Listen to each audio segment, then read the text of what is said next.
여러분 반갑습니다. 헤어지세요. 짜잔, 어반입니다. 오늘 이야기도 인간관계에 대한 이야기, 나이를 먹고 점점점 야, 이 게이 새끼야 이렇게 혼절하게 되는 친구 유형에 대한 이야기를 해보려고 합니다.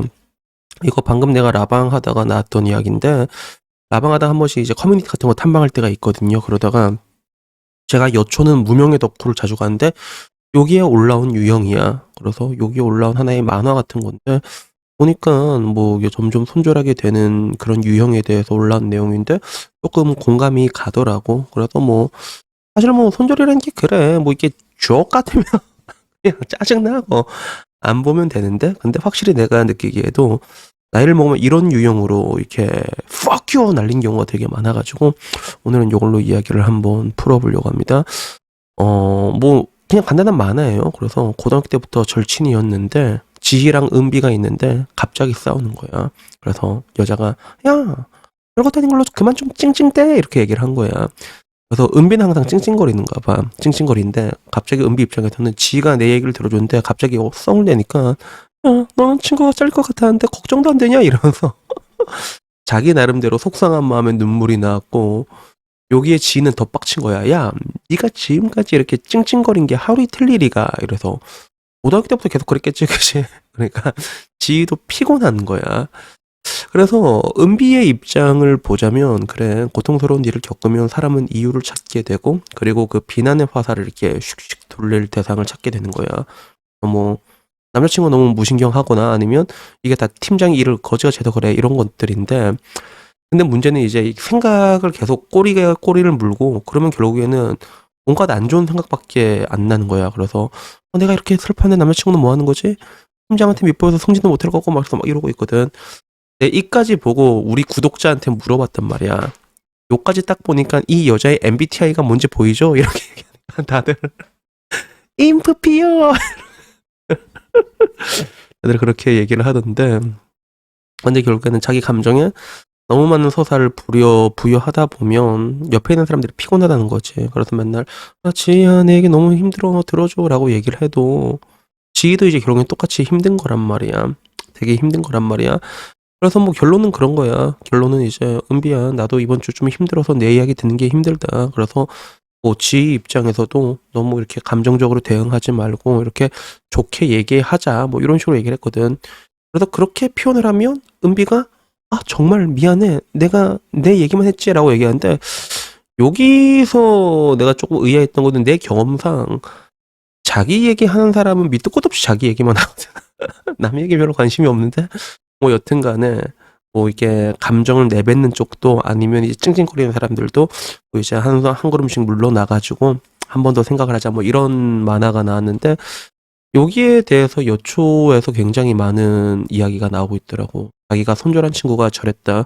실제로 뭐 자기가 뭐 이런 유형이 근데 생각보다 제법 많거든. 그래서 추가로 뭐 여기에 맨날 아프다고 찡찡거리는 사람도 힘들고, 그리고 저런 찡찡이들을 보면 결국에는 맨날 손절당해갖고 친구가 1도 없다. 그리고 저런 게 되게 많다. 그리고 눈치 없이 또 자기 얘기하고. 그래서 이런 얘기가 엄청 많았거든. 근데 실제로 나도 봐도 저런 유형이 근데 진짜 많습니다. 진짜로 많아. 그래서 되게 재밌는 건 뭐냐면, 내 옛날에 만났던 나이 많은 누나 있잖아. 나이 많은 누나도 저런 관계였거든. 되게 어렸을 때부터 이렇게 친구였는데 하나 있는 베프 같은 느낌이었단 말이야. 베프 같은 거였는데 항상 이게 하소연 힘들 때마다 항상 하소연하고 결국에는 이제 바람 피다가 걸려서 이혼하고, 그리고 또 계속 하소연하고 우리 누나가 계속 들어주고 그랬는데 결국에는 통수를 때리대. 결국에는 통수를 때린 거야. 그게 왜 그랬냐면, 이게 자기가 이제 이혼하고 나서 좋아하는 남자가 있었는데, 근데 그 남자가 이제 우리 누나를 또 좋아했단 말이야. 그러니까 그게 아다리가 돼가지고 이제 뒤에서 공작 오지게 펼치고, 그러다가 이제 누나도 이제 피곤해가지고, 그래도 자기는 고등학교 때부터 계속 만나왔던 친구였는데 야 이거 안 되겠다 싶어서 결국에는 손절을 하더라고. 근데 이런 케이스가 진짜로 많거든. 그래서 뭐 결국에는 이게 덕후에서도 반응을 봐도 이게 특히 여자들한테 이렇게 너무 비일비재하게 일어나니까 다들 공감하는 건 너무 힘들다. 그리고 뭐 징징이들 특징 남 얘기를 못 들음, 그리고 징징대기도 하긴 남 욕하기. 여자들은 욕하는 사람도 되게 많잖아, 그치? 그래서 남자들도 뭐 욕하는 사람이 있긴 한데 여자들은 뒷담화 되게 잘 까잖아요, 그치? 그래서 그런 게 되게 피곤하다. 그리고 여기 킬포가 여러 가지가 있어. 그 중에 하나가 뭐냐면 저런 여자들은 상당수는 자기가 기분 좋을 땐 절대로 연락 안 해. 징징 거릴 때만 연락을 한다는 거야. 어떻게 보면 이제 감정 쓰레기통 같은 거지. 그런 것들. 그래서 여기도 보면 재밌었는 댓글이 너무 지쳐서 손절하면 주변에 나만 나쁜 년, 미친년, 이기적인 년으로 만들어 놓는다는데 이게 아까 말했던 그 우리 누나도 똑같은 거였거든. 그래서 이게 좀 굉장히 흔한 게 여자들이 방어 기제가 되게 강해요. 방어 기제. 그래가지고 이렇게 관계가 끝나면 이 새끼가 이 여자가 먼저 선방칠까봐 내가 먼저 얘를 나쁜 놈으로 만들어놨는데 그렇게 진짜로 선방 때린 경우가 되게 많거든. 그래가지고 결국에는 이런 식으로 이제 힘든 것들이 있지. 고생한 사람들의 댓글이 진짜 많더라고. 그래서 뭐 이제 본인 얘기들만 한다. 너무 힘들다 이렇게 얘기하는데 근데 내가 봐도 특히 이런 유형이 많은 것 같아. 여자들은 특히 많은 것 같아. 자기 연민 빠지고 힘들다고 늘어놓고 그리고 아니면 뒷담화 까고 이런 것들 있지. 남자들 같은 경우는 이렇게 욕을 한다기보다는 이렇게 자기 힘든 것들에 대해서 얘기하기보다는 그 반대의 경우가 많어. 존나 밑도 끝도 없이 지랄하는 새끼들이잖아. 아 그것도 존나 피곤해. 그래서 남자들은 희한하게 뭐 하가지고 야 씨발 내가 임마 코인으로 이래놓고 더 열받는 건 뭔지 알아? 돈 벌었다고 근데 뭐 내는 것도 없다? 그리고 돈지랑 다 한 다음에 야 이건 더치페이 하자. 남자들은 약간 이런 식으로 하는데 여자들은 확실히 좀 이런 식으로 되는 것들이 되게 많더라고.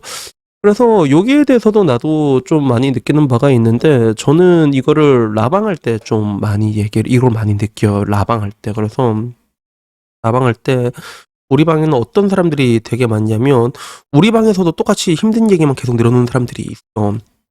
그래서 내가 한번 역정낸 게 결국에는 자기 남편이 뭐 누구랑 바람이 났다고 하는데 난 맨 처음 별 생각이 없었는데 근데 내가 사람 한 명만 다 기억을 못 하잖아. 근데 그 똑같은 얘기가 또 들리는 거니까 나중에 아는 거야. 아, 저 사람이었구나. 근데 그 사람은 올 때마다 그 얘기를 하더라고. 그래서 내가 미안한데 이 얘기 좀 안 하면 안 되냐고. 내가 당신은 누군지 모르는데 이 내용은 내가 너무 많이 읽어서 내가 기억을 하는데 좀 그만하면 안 되냐고. 그러니까 똑같이 이제 징징거리는 거를 라방까지 와서 하는 사람들이 되게 많거든. 실제로 되게 많아. 그럼 난 그만하라고 하고 그리고 반대로 그런 유형보다 더 많은 거는 그냥 밑도 끝도 없이 여자 욕. 야, 이 개 같은 김신년들 이러면서 밑도 끝도 없이 여자 욕을 해. 그러니까 물론 그래 나도 알아. 여자 욕하면 재밌어.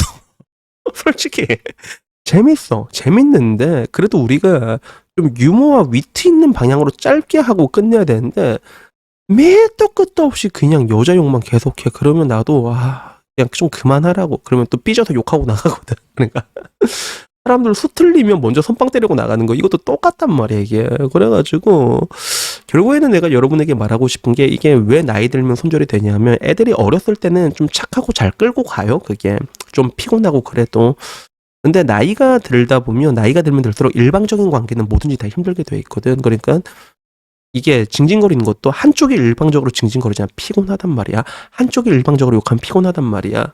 한쪽이 일방적으로 자랑하면 피곤하단 말이야. 근데 문제는 보통 자기 얘기하는 애들은 자기 얘기밖에 안 해. 그리고 그런 애들 잘 들어보잖아. 남 얘기를 듣지도 않습니다. 실제로. 안 듣는다니까. 관심이 없어 애초에 여러분한테. 네, 그런 것들을 내가 좀 많이 봤거든. 그래서 이런 사람이구나 싶으면 이제 자연스럽게 이렇게 잘리게 되는 거예요. 어렸을 때는 별반 생각 없이 그냥 끌고 온 건데 나이 드니까 이제 그 미래가 뻔히 보이잖아. 그리고 그렇게 해서 안 보면 또 편해. 하다니까 유지복들이. 그래서 그럴 바에는 차라리 이렇게 똥고양이 한 마리 길러가지고 있잖아. 얘 그냥 밥이나 주고 이게 훨씬 재밌다는 거죠. 훨씬 재밌고 훨씬 유익하고. 그래서 여러분들에게 얘기하고 싶은 거는 여러분들은 좀 그런 일방적인 관계를 상대방에게 강요한 적이 없는가 좀 생각을 해보라고 얘기하고 싶어요. 그래서 뭐 그런 것들이 방금 전 말한 것처럼 단순히 뭐 욕하고 뭐 징징거리고 이런 것뿐만이 아니라 굉장히 일방적인 관계는 되게 다양하거든요. 그게 그 중에 하나가 뭐가 필요할 때만 연락을 한다거나 그렇지. 이런 관계는 다 좋지가 않아. 일방적인 관계는 무조건 건강하지가 않거든요. 그러니까 여러분들에게도 반대로 말할 수 있는 게 누군가가 여러분들에게 되게 일방적인 관계로 남아있잖아요. 그러면 그냥 보지 마. 그냥 족같다 싶으면 다 안 보는 게 답이긴 한데 근데 그 관계가 너무 일방적이다 싶으면 그런 것도 굉장히 건강하진 않으니까 그런 것들에 대해서 뭐 굳이 내가 얘기하지 않더라도 나중에 나이가 들면 자연스럽게 이렇게 샥 멀어지게 되거든요. 그러니까 여튼 그럴 바에는 이렇게 고양이나 한 마리 길러가지고 사는 게 훨씬 더 정신 건강에 좋다는 이야기를 하고 싶었습니다. 그래서 여튼간에 뭐 오늘 이야기는 여기까지고요. 다음에는요 조금 더 좋은 이야기로 찾아뵙도록 하겠습니다. 이상입니다. 감사합니다. 얘 복돌이 표정이 왜 이러냐? 야옹.